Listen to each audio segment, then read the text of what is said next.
Rome didn't build an empire on courage alone. It built it on debt. We like to imagine Roman legions as unstoppable warriors, disciplined, fearless, driven by honor. But behind every polished helmet and sharpened gladius was something far less romantic. Money. Every legion came with enormous costs. Thousands of men had to be fed. Weapons had to be forged. Roads had to be built. Forts had to be maintained.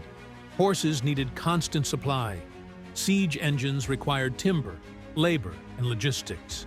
None of this was free. In fact, it was staggeringly expensive. So how did Rome finance centuries of conquest? And more importantly, why should we still care? Because when you look closely at Rome's war machine, a very familiar pattern emerges. War wasn't just fought on battlefields, it was embedded into the financial system itself. And once that system was running, it couldn't simply stop.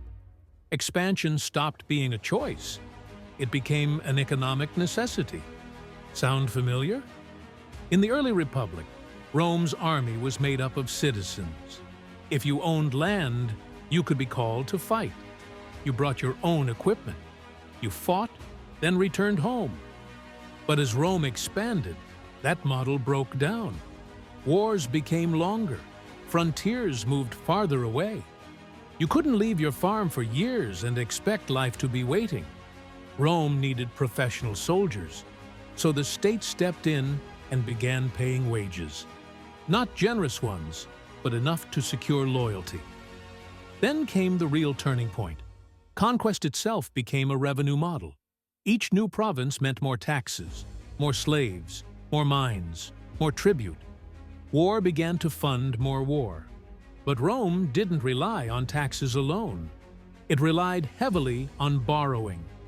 During long and costly conflicts, especially the Punic Wars, the Republic took massive public loans from wealthy elites, particularly the equites, Rome's rising financial class. These were not patriotic gifts. They were investments, and investors expect returns, interest payments, tax collection rights, commercial monopolies in newly conquered territories. War became profitable. And once war became profitable, Rome had every incentive to keep fighting. Over time, this system reshaped everything. Political power shifted toward generals who promised spoils. Senators became stakeholders in violence. Private contractors handled logistics, supply chains, and tax collection, extracting fortunes along the way. It was an ancient version of the military-industrial complex, only dressed in togas, and the costs kept piling up. To keep paying soldiers and creditors, Rome needed constant new revenue. When expansion slowed or rebellions drained the treasury, the state turned to the oldest trick in history: currency debasement. Starting under Emperor Nero, the silver content of the denarius was quietly reduced. No announcement, no warning. Later, emperors continued the practice. What had once been solid money slowly became a promise backed by less and less. Inflation followed. Trust eroded. By the 3rd century, Rome's monetary system was in freefall. And as always, the wealthy protected themselves. They moved their wealth into land, slaves, and foreign assets. They secured exemptions and insider deals. The burden fell on everyone else: higher taxes, forced labor, military conscription, shrinking purchasing power.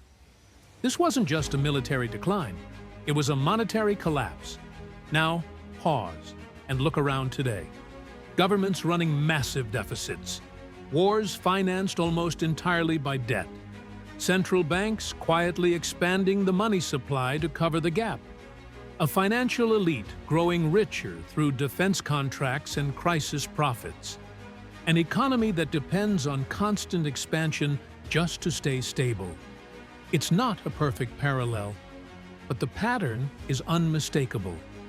Rome teaches us something uncomfortable. Any system built on endless expansion eventually hits a wall. When there's nothing left to conquer, the system turns inward. The debt remains, the expectations remain, but the revenue disappears.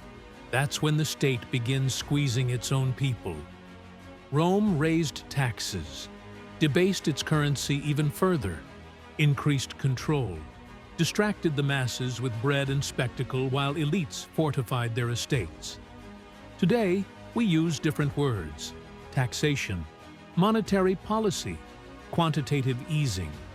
But the mechanics are the same.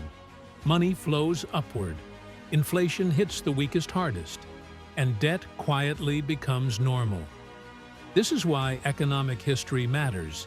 These aren't ancient stories. They're warning signs. Rome didn't collapse because it was evil. It collapsed because the system had no off switch. Today's empire is digital and global, powered by capital flows instead of legions. But the rules haven't changed. Money and power still move together.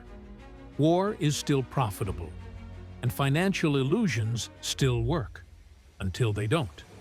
So, what can you do? Start by seeing the pattern. Most people don't. They think inflation is random, that debt equals freedom, that growth can last forever. The Stoics had a word for that: delusion. You can't fully opt out of the system, but you can understand it. And once you do, you stop playing blindly. Because history shows us one thing again and again. Empires don't fall when the enemy breaks the gate. They fall when the math stops working, and no one dares to fix it. If this gave you a new perspective, subscribe. History doesn't just tell us what happened, it tells us what we can no longer afford to ignore.